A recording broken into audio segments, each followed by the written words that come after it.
नमस्ते बच्चों। आज हिंदी में हम कहानी लेखन देखने वाले हैं।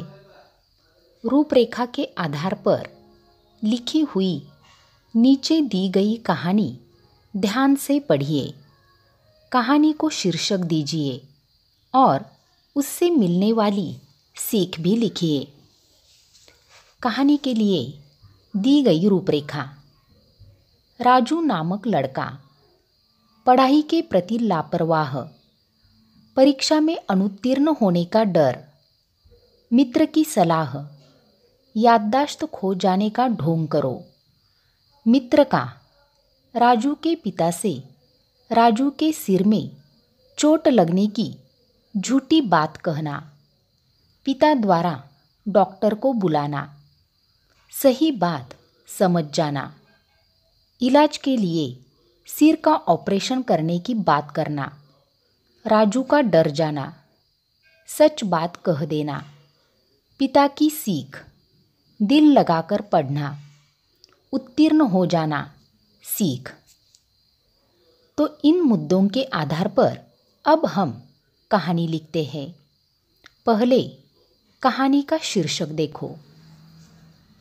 चतुर डॉक्टर अथवा सही इलाज।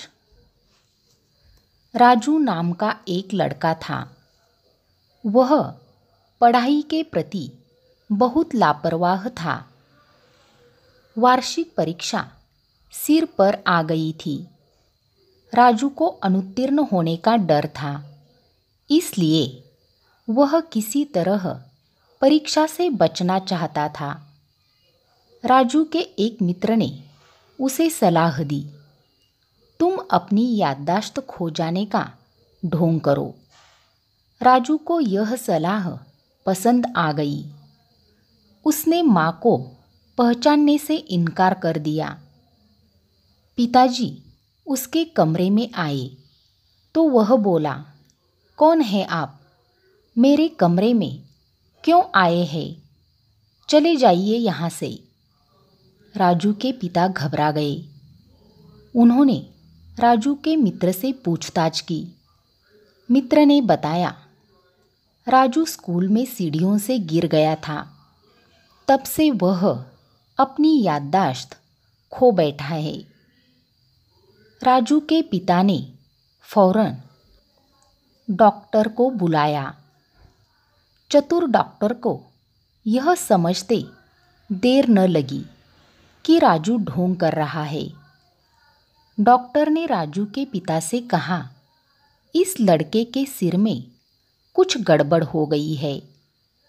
इसके सिर का ऑपरेशन करना पड़ेगा। ऑपरेशन का नाम सुनते ही राजू घबरा गया।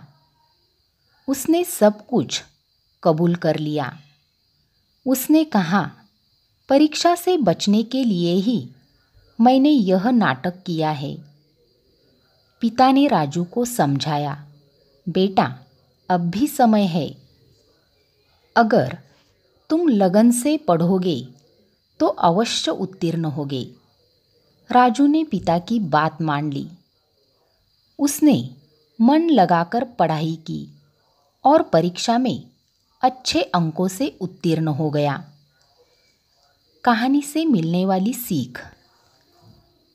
संकट से डरकर नहीं, जूझकर ही पार पा सकते हैं।